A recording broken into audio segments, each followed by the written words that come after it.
Fala galera, sejam muito bem-vindos a mais um Clube da Bilheteria. Como de costume, hoje eu vou falar a respeito do top 5 do final de semana e das principais marcas batidas. Então, vamos lá!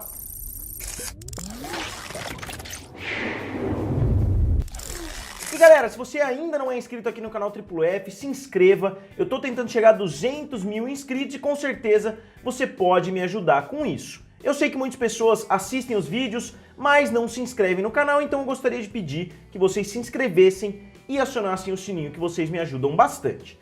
E só explicando, muitas pessoas comentaram a respeito da China no meu Clube da Bilheteria da semana passada, mas eu já fiz um vídeo a respeito da situação do cinema chinês. Caso vocês não saibam, todos os cinemas, as mais de 70 mil salas de cinema na China, estão fechadas indefinitivamente, e eu fiz um vídeo a respeito disso e eu estou acompanhando o desenvolvimento, então se saírem mais notícias a respeito disso eu faço mais um vídeo separado, porque eu não quero misturar muito as coisas aqui no Clube da Bilheteria e é um assunto muito delicado para trabalhar no meio de outras informações. Então se vocês ainda não viram esse vídeo, eu vou colocar ele aqui do lado para vocês darem uma olhada.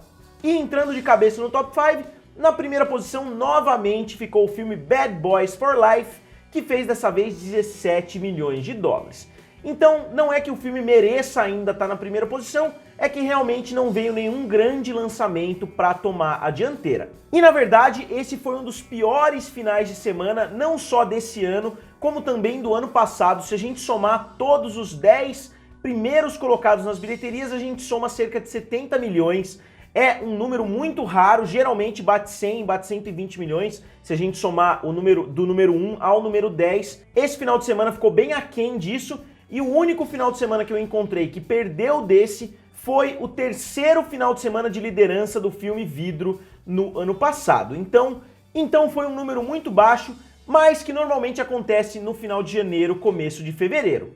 E de qualquer forma, o filme Bad Boys for Life já soma 148 milhões de dólares em território americano, já tomou a dianteira aí como o maior filme da franquia em território americano, e ele já soma também 142 milhões de dólares internacionalmente e atinge hoje 290 milhões de dólares. Vocês vão se lembrar que eu falei na semana passada tanto o número do Bad Boys 1 como do Bad Boys 2, e agora o Bad Boys 3 já ultrapassou de longe os outros dois, e ele ainda continua na primeira posição, e ele ainda vai estrear em alguns países, então eu acredito que ele vai continuar ganhando, mas muito dinheiro.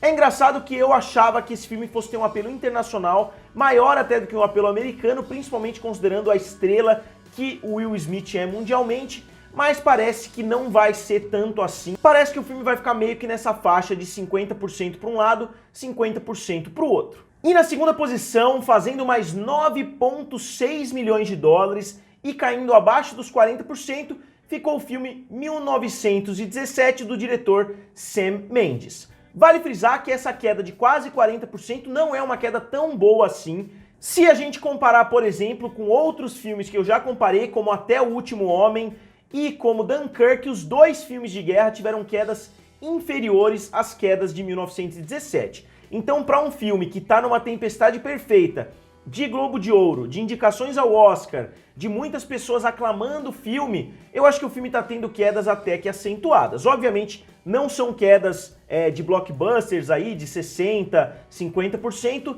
mas uma queda de quase 40% para um filme como esse, eu acho que é uma queda um pouquinho acentuada. Mas, de qualquer forma, o filme já chega a 120 milhões em território americano e 119 milhões internacionalmente, e tem 249 milhões de dólares ao redor do mundo. E só por medida de comparação, o filme Hacksaw Ridge tem 180 milhões de dólares mundialmente. O Hacksaw Ridge é o filme Até o Último Homem, e Dunkirk bateu de longe os 500 milhões de dólares, mas é o que eu costumo falar, os filmes do Christopher Nolan não dá pra gente comparar com outros filmes do mesmo gênero, porque o Christopher Nolan é uma das grandes estrelas de Hollywood hoje.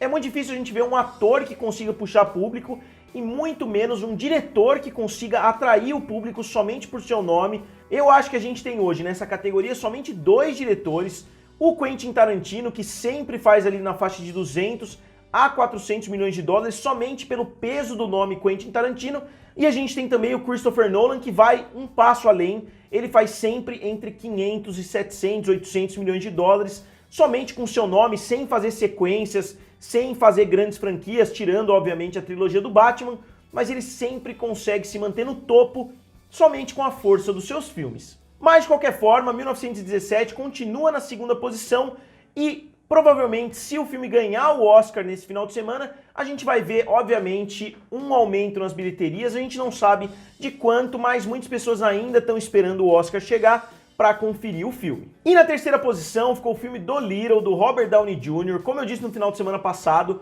a bilheteria desse filme vai depender completamente da China para se pagar, só que a gente está vendo que a China pode não ser tão confiável assim em 2020 por motivos óbvios. Então esse filme para mim já é considerado um grande fracasso, porque o filme fez 55 milhões de dólares em território americano e 71 milhões de dólares mundialmente. O filme tá tendo uma performance melhor mundialmente do que em território americano, mas ele soma somente 126 milhões de dólares até o momento ao redor do mundo todo, e o filme tem um orçamento absurdo de 175 milhões. Então, em algumas semanas nas bilheterias, o filme ainda tem que fazer mais 3 vezes o que ele já fez para pelo menos se pagar. Então eu acho que é quase impossível. Novamente, pode ser que o filme seja lançado no meio do ano, ou pode até ser que ele consiga ser lançado até o mês que vem na China. Tudo vai depender da crise que a China está passando, mas o filme teria que ter uma performance multimilionária de cerca de 400 até 500 milhões de dólares em território chinês para o filme ser lucrativo. Lembrando que na China o governo chinês fica com metade da bilheteria e as salas de cinema ficam com 25%. Então, um estúdio investe 100% para retirar somente 25% das bilheterias. Então, se o filme fizer 400 milhões de dólares em território chinês, o estúdio Universal vai ficar com cerca de 100 milhões de dólares. E na quarta posição ficou o filme de terror Maria e João, distribuído pela United Artists. E é um filme que eu ouvi algumas pessoas que falaram bem, outras pessoas odiaram, mas filme de terror geralmente é assim, são filmes mais divisíveis, e o filme abriu com 6 milhões de dólares, com um orçamento de somente 5 milhões. Então, como sempre, filmes de terror são uma aposta muito boa, porque no primeiro final de semana, geralmente, os filmes já se pagam, os filmes já começam a dar lucro em alguns dias. E na quinta posição, fechando o top 5, ficou o filme The Gentleman, do Guy Ritchie. O filme tem um elenco muito grande, que conta com Matthew McConaughey, Charlie Hunnam, o Jeremy Strong, o Colin Firth e o Hugh Grant. E com esse elenco muito grande, o filme custou 22 milhões de dólares. No final de semana passado eu ainda não tinha encontrado o orçamento, mas essa semana foi liberado, eu consegui achar em alguns sites diferentes esse orçamento de 22 milhões de dólares, que é um orçamento muito baixo para um filme com um elenco tão grande, e o filme já fez 48 milhões de dólares. Então o filme não é um grande sucesso, mas no seu segundo final de semana o filme já se pagou e provavelmente já vai começar a dar um lucro, e mesmo que ele não fizesse mais R$1 a partir de agora, é o estilo de filme que se encaixa muito bem com a Netflix, com a Amazon, porque é um filme que muitas vezes a pessoa não sai para ir assistir no cinema, mas quando cai num serviço de streaming, pelo elenco muito grande, por se tratar de um filme de ação, muitas pessoas vão acabar assistindo. Então, mesmo que o filme não tenha sido um grande sucesso, é um filme que tem muito valor porque muitas pessoas vão querer assistir. E logo fora do top 5, só citando porque foi quase um empate técnico, ficou o filme Jumanji 2, que fez mais 6 milhões de dólares. O filme caiu novamente cerca de 20%, já é quase a terceira, quarta vez que o filme tem quedas muito baixas, e o filme continua tendo uma performance muito boa. Ele não vai atingir o seu antecessor, mas ele já chega a 746 milhões de dólares, que é um resultado muito bom para o The Rock, ainda mais considerando que ele está num ano muito positivo, onde ele também lançou Hobbs e Shaw. E o filme Star Wars, A Ascensão de Skywalker, está chegando no final da sua corrida já. O filme não fez mais quase nada esse final de semana e já está praticamente consolidado com 1,058 bilhão de dólares. E ao que tudo indica, nas próximas semanas ele vai brigar pela 7ª posição com o filme do Coringa, que tem hoje 1,071 bilhão de dólares. Mas eu acho que Star Wars não vai nem conseguir passar o filme do Coringa, porque ele está tendo avanços muito pequenos de um final de semana para o outro.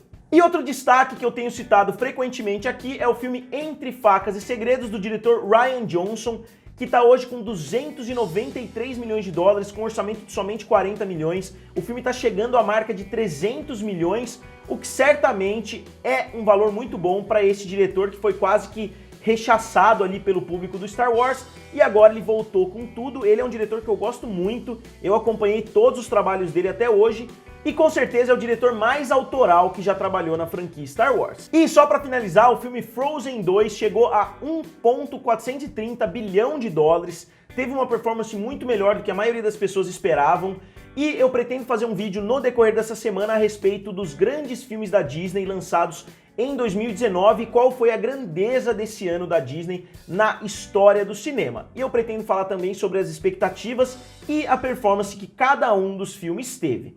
Então, galera, agora como sempre eu quero saber de vocês o que vocês acharam do Clube da Bilheteria desse final de semana. Digam aqui nos comentários, curtam o vídeo e se inscrevam no canal. Valeu e nos vemos em breve.